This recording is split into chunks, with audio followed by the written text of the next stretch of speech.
Seryoso ang bagsak ng lalaking ito matapos umunong mang-hold up ng isang pampasaherong jeep sa Taft Avenue sa Pasay City bandang alas 10 ng gabi. Nakuha ng mga rumespondeng tanod sa suspect ang isang kutsilyo na ayon sa mga biktima, ang siya mismong ginamit nito sa pantutok sa kanila. Ang bilis lang talaga ng pangyayari. Bababa na sila. Hold up to, sabi. Sa presinto, gumulo ang isinasagawang investigasyon dahil sa umunay paiba-ibang deklarasyon ng suspect ng kanyang edad. Sabi niya, hindi po talaga, 18 talaga ako. Yun.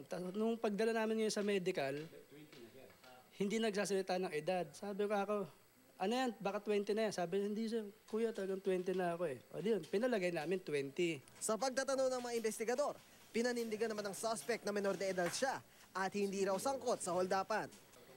Hindi naman talaga ako kasama dun. Sinama lang nila ako. Hindi ko alam na ganun nangyayari. Hindi naman ito pinaniwalaan ng mga pulis. May mga suspect kasi na nagpapanggap na minor para lang makalusot dun sa mga ginawa nilang mga krimen. Naharap sa kasong robbery hold-up ang suspect. Kapag napatunayang nagsisinungaling siya sa tunay niyang edad, posibleng madagdagan pa ang kanyang kaso. Dano Tingkong, Nakalerto, 24. Excited si Billy Crawford sa pagre-record ng bagong album. At bakit nga ba hindi? Pang-international release ang album niyang ito. Yan ang exclusive chika ni Lars Santiago mula sa Amerika. Init! Kamakailan lang ay ipinakilala sa press ang 24 na kandidata ng 2008 Binibining Pilipinas. Rumampa sila suot ang kanilang two-piece bikini. Napili ang mga kandidata mula sa mahigit 200 nag-audition.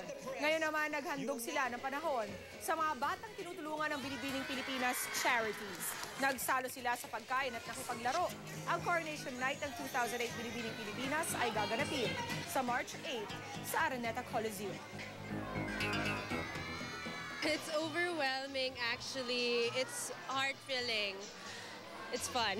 It's very exciting for me. At the same time, it's also very fulfilling. I mean, just to see their innocence is already something that's made my day. More chika sa aking pagbabalik. Stay tuned. Para igiit na naawa noon ng kanyang misis kay Losada at sinabi niyang walang survival is willing to do anything. A minute!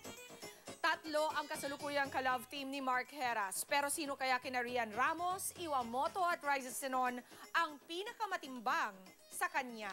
Alamin natin sa chika ni Aubrey Carabel. Single na ulit ang status ni Mark Heras mula nang mag-break sila ni Ibi Babe Lian. Kaya naman, kaliwat kanan ng mga nalilink ngayon sa kanya. Si Rian Ramos na ka-love team niya sa sininovelang My Only Love at sina Iwamoto at Raisa Zenon nakapareha naman niya sa Joaquin Bordado. Sino kaya ang pinakamatimbang kay Mark? Si Rian. Hindi, si Iwa Barkado ko yun. Boyish yun eh. One of the guys. You're my best. Si Raisa naman, nakatrabaho ko na sa Fantastic Man before. So okay na kami. Mas lalo raw kasi silang naging close ni Rian habang ginagawa nila ang malapit ng magtapos na sininovela. I'm gonna miss Rian. Pero pilit pa ring iniuugnay si Mark sa pagbubuntis